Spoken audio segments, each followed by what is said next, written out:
Só um pouco. Ver se eu estou reto aqui. Se eu consigo ler. Guardar a máscara no bolso. Tem muita preparação, gente. A mensagem é um negócio complexo. Envolve coordenação física. Tem mais coisa para preparar, será?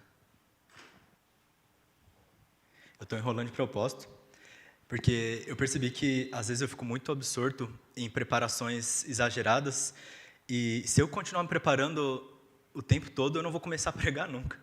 Então, vamos começar. A gente está sempre envolvido com várias dessas preparações, em várias das coisas que a gente faz, desde de manhã cedo, quando a gente escolhe trocar de roupa, qual roupa eu vou colocar, ou qual roupa eu tenho que mudar antes de dormir, desde preparação, que a gente tem que passar o sabão na bucha antes de lavar a louça, a gente tem que estudar antes de algum dia ir trabalhar, a gente tem que estudar antes de algum dia pregar também. E dentre essas todas as preparações, eu queria pensar em uma coisa que está bastante na minha cabeça, porque a gente está tentando assim, né? O Daisy que está correndo e a gente tem um grupinho lá que está fazendo apoio moral, tentando correr também. Mas, na corrida, uma preparação interessante que eu não esperava na primeira vez que eu vi, porque eu pensava que era tudo sobre como você corria, era o tênis. O tênis é um negócio que me surpreendia bastante, porque eu tinha uma filosofia pessoal de quanto mais velho meu tênis era, mais orgulho eu tinha de dizer que, nossa, eu estou fazendo valer a pena, esse tênis aqui custou R$20 e eu estou usando faz 10 anos. Eu joguei ele fora 3 dias atrás. Ele estava falando comigo, fazia assim o pé. Eu não tinha muita vergonha na cara, gente.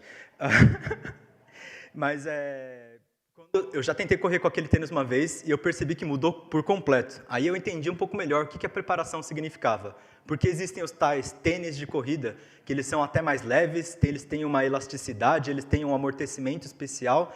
E o meu tênis lá, que ele não tinha uma sola muito definida, né? Eu conseguia ver meus dedos através da parte de baixo, ele não era adequado. As preparações são interessantes, são importantes, nos ajudam, nos levam para frente, e um mau preparo pode causar desconforto, né? Especialmente para essas questões de corrida, às vezes mal performance, pode ser que eu deslizasse, pode ser que eu machucasse os joelhos. E esses dias eu ganhei um tênis do meu cunhado, marido da minha irmã, que ele não ia usar mais, que era um tênis de corrida, curiosamente, que era leve e bom, como todo tênis de corrida, ele é uma cor neon, brilhante mais que o sol. Fiquei com vergonha de usar, mas ele é muito prático. E o que eu percebi quando eu vesti ele pela primeira vez, ele era esquisito. Ele tinha tudo certo, mas o formato do pé não era o mesmo. Eu senti claramente. Ele precisa soltar do formato antigo e se adequar ao pé novo para poder funcionar, para a preparação poder dar certo. E, bom, a gente está falando sobre o tema Ser Igreja, é uma série que a gente já está trabalhando faz um tempo, aspectos que tem na Igreja de Cristo, que a gente entende como comunidade quais são os nossos deveres, quais também são as nossas bênçãos que recebemos, também como indivíduos. E dentro dessa ideia sobre preparação, como partes do corpo de Cristo, que são libertas para Deus, que são libertas para o reino dos céus, a gente tem que se preparar, porque algum dia o nosso Senhor vai voltar. Mais uma coisa que eu percebi no tênis também, por mais que ele seja uma ferramenta boa, depois que eu volto de uma corrida, o que eu mais quero é chegar em casa e tirar o tênis. E eu não sei se a galera que usa salto alto já sentiu isso antes, já escutei vários relatos sobre a vontade de tirar o salto alto assim que possível. Normalmente, logo depois dessa fala, não se esperava chegar em casa, as pessoas simplesmente tiravam o salto alto. E eu percebi que por mais que algo seja uma preparação adequada e boa, no caso do salto ou do tênis, para a gente se preparar para alguma coisa que a gente vai fazer, isso também nos prende, de certa forma, também nos causa desconforto, por mais que seja feito adequadamente. Toda preparação é boa, mas sem exagerar, se eu apertar forte demais o meu cadarço, ou se eu usar alguma coisa desconfortável, talvez não do meu tamanho, isso vai ser difícil, vai causar dores, não vai ser bom. A gente tem um problema com as nossas preparações. Elas são boas, mas elas também nos deixam presos. Isso é porque está faltando alguma coisa nelas. A gente vê essa questão também na Palavra de Deus, está escrito lá em Mateus 16, a partir do versículo 13. O seguinte, eu vou ler aqui na versão NVI. Chegando Jesus à região da Cesareia de Filipe, perguntou aos seus discípulos, quem os outros dizem que o Filho do Homem é? Eles responderam, alguns dizem que é João Batista, outros Elias e ainda alguns outros Jeremias ou um dos profetas. Os judeus eles estavam à espera do Messias, aquele que traria a restauração para o povo de Deus.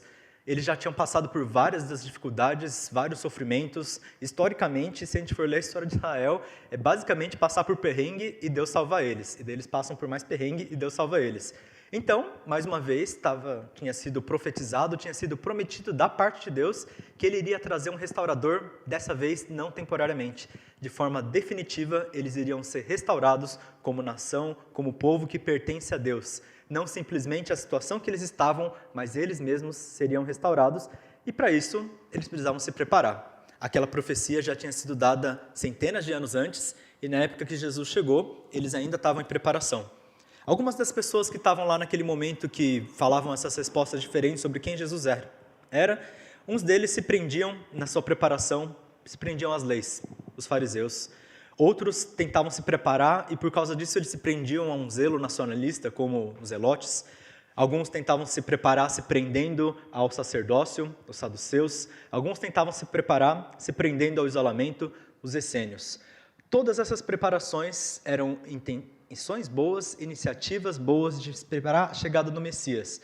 Mas como elas foram exageradas, como elas de prender se tornaram uma prisão, eles quando chegou o Messias não perceberam quem ele era, não conseguiam discernir. Eles falavam que era qualquer uma das outras coisas, menos quem Jesus realmente era. O que faltava para eles era reconhecer a identidade do Filho do Homem, Jesus, do Filho de Deus. Alguns achavam que ele era João Batista, que tinha morrido, que foi ressuscitado, apesar de que Jesus nasceu próximo a João Batista, e eles viveram na mesma época, eles passaram tempo juntos, o pessoal não sabia do que estava falando. Alguns achavam que ele era Elias, porque lá em Malaquias, no último livro do Antigo Testamento, tinha sido profetizado que antes da chegada do Messias, aquele que traria a restauração para o povo, iria vir Elias para falar, para profetizar antes, um profeta que fosse anunciar a chegada do Senhor, que aliás era João Batista, e eles também não tinham percebido.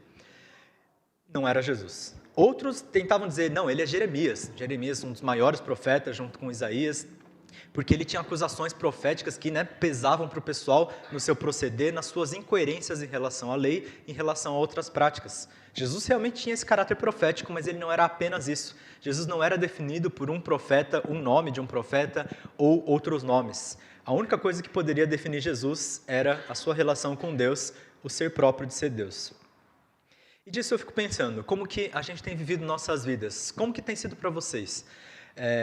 As preparações que vocês fazem, talvez como para mim, às vezes também são um fardo, às vezes também uma preparação exagerada pode deixar a gente tão preocupado, tão ansioso, que isso acaba saindo pela culatra.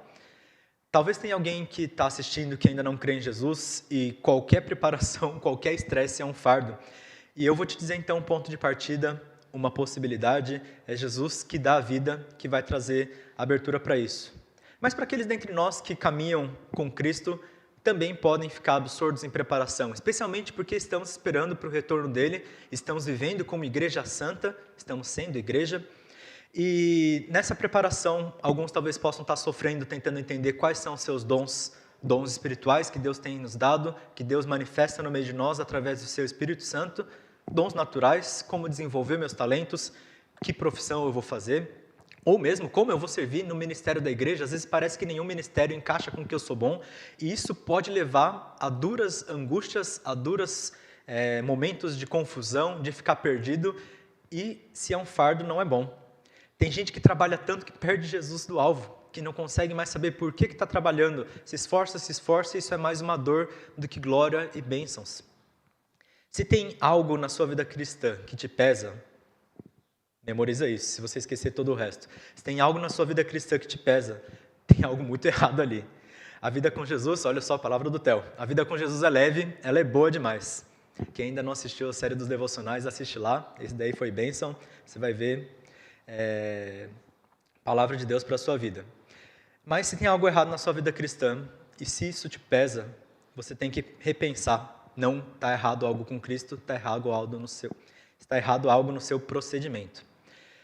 Na primeira vez que eu servi no acampamento Shalom, eu me vi cercado por várias pessoas de talento, como eu imaginava. Eles diziam que uma pessoa, nossa, ela sabia desenhar, ela é super artística. E daí falavam de uma outra pessoa, nossa, ela conversa tão bem, ela escuta os outros, ela tem esse dom. E outra pessoa ainda dizia, nossa, ela toca, ela canta, ela tem uma voz super bonita e ela serve no louvor. Essa daí é a irmã Jéssica, se vocês... Tem que honrar, gente. Ela ainda, Deus tem usado em muitas outras áreas além dessas, glória ao Senhor. E por mais que isso seja alguma coisa positiva, que é louvor a Deus, aquilo para mim pegou diferente. Porque quando chegou na minha vez de falar o elogio, falando assim, nossa, o pessoal tem todos os talentos. Agora que eu percebi também, todo mundo dessa galera era dessa igreja de Suzano. E o Mateus falava assim, o Mateus tenta. Esse era o meu talento. Eu não tinha entendido naquela época, mas isso realmente tinha sido com intenção e era uma palavra de elogio, de incentivo, que mais tarde foi efetiva na minha vida. Mas naquele momento foi uma prisão, porque eu achava que eu só valia tentativa, e tentativa que eu achava que era falha. Porque eu só tentava, eu tentei me esforçar em preparações, tentar desenhar que nem a outra, eu não consegui. Eu tentei conversar, eu gaguejava bastante na época, e eu falava 15 vezes mais rápido do que agora. Eu nem tentei cantar, porque eu sabia o que ia acontecer. E o Mateus que tentava se tornou um fardo para mim. Mas, por mais que eu ficasse pensando, nossa, e se eu mudar para a Holiness Suzano? Daí, quem sabe, o talento vai brotar, porque todo mundo que era talentoso era da Holiness Suzano, até o acampante, criancinha, bolinha, Daisuke Hattori, era super talentoso e tudo, nem estava servindo na equipe. E eu ficava... Daisuke Bolinha era o apelido dele, gente, eu não tô falando sobre o aspecto físico. Desculpe. Eu ficava muito angustiado com isso, mas 10 anos depois eu estou aqui e Deus não esperou esses 10 anos para resolver essa questão. Naquela mesma semana que eu estava servindo no acampamento, ele começou a me mostrar quão errado eu estava sobre essa perspectiva, sobre essa busca desesperada de tentar vencer com preparações alguma coisa que era contrária à direção de Deus. Eu tentei de tudo para suprir o que faltava, isso se tornou um fardo, e a minha insegurança, em vez de diminuir, porque eu estava conseguindo cada vez mais qualificações, cada vez mais capacidades, as pessoas começaram a me elogiar, eu ficava mais inseguro e não seguro de mim. Eu começava a ter mais medo de falhar do que nunca, porque criava expectativa nos outros, porque a expectativa dependia de mim e não de Deus. Ficou tudo horrível. Por mais que eu tentava me tornar capaz, menos eu podia servir a Deus. Mas a gente precisa estar num bom estado. A gente não pode viver nesse ciclo de preparação terrível. Nosso Senhor voltará, como eu comentei. As preparações, por mais que elas possam gerar essas coisas, elas não são ruins, elas são boas. Ler a palavra de Deus, estudar, ganhar conhecimento é bom, porque na hora que a gente precisar discernir, Deus nos vai dar sabedoria através do que nós também não buscamos. A oração também é boa. Se eu ficar só orando quieto em casa, sozinho, sem comer, sem beber, sem falar com os outros, talvez não vai ser tão legal. Porque Deus fala que a gente pode orar continuamente, inclusive enquanto a gente faz outras atividades e continua a nossa vida.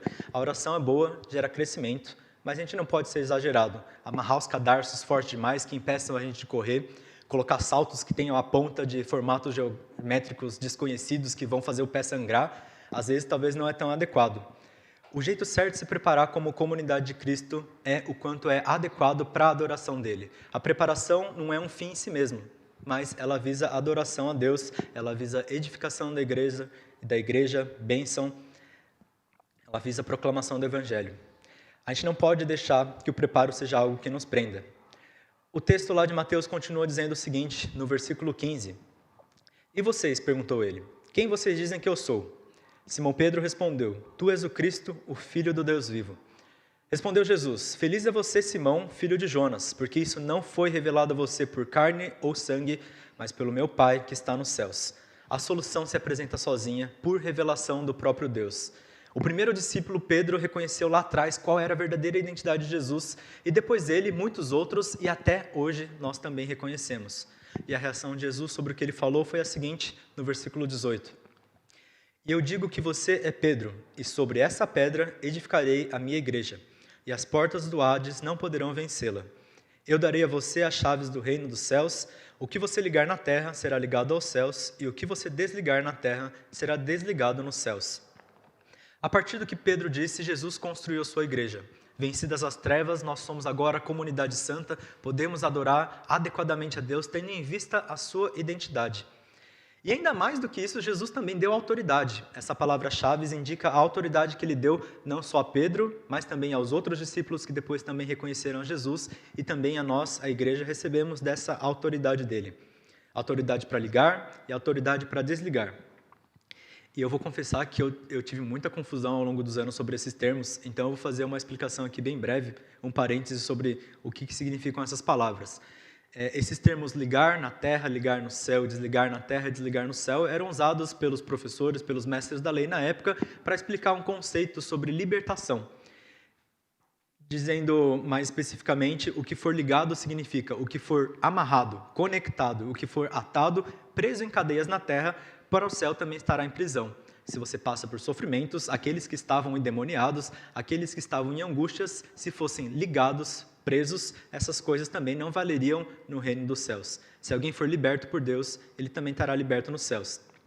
E quem for desligado, no sentido, quem for livrado, desatado, liberto na terra, também para o céu será liberto. Ou seja, a autoridade que Deus deu a Pedro e Deus deu, por consequência, aos outros discípulos e também a nós, é a de, quando proclamamos o Evangelho, alguém o recebe e é liberto por Cristo, nós testemunhamos dele essa libertação também para o reino. Porque uma pessoa que crê também agora faz parte do povo de Deus, também faz parte do reino dos céus, é liberto para o reino.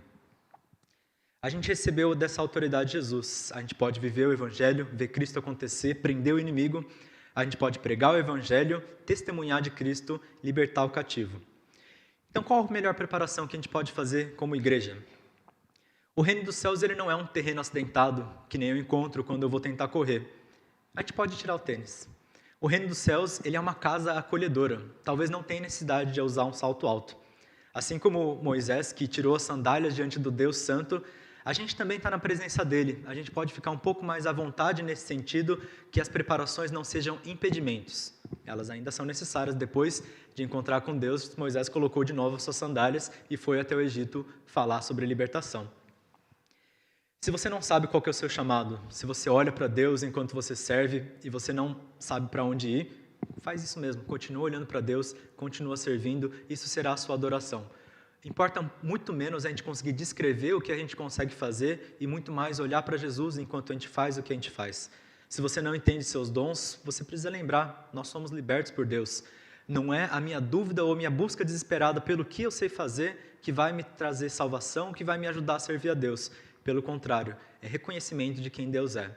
Do que ficar pensando desesperadamente como eu vou me explicar para os outros, eu posso simplesmente entender que Jesus é o Filho de Deus, Ele é aquele que traz a vida, Ele é aquele que, através do seu ensino, me dá a libertação. Não fique preso no que você acha que é importante para Deus. As portas do reino já estão abertas.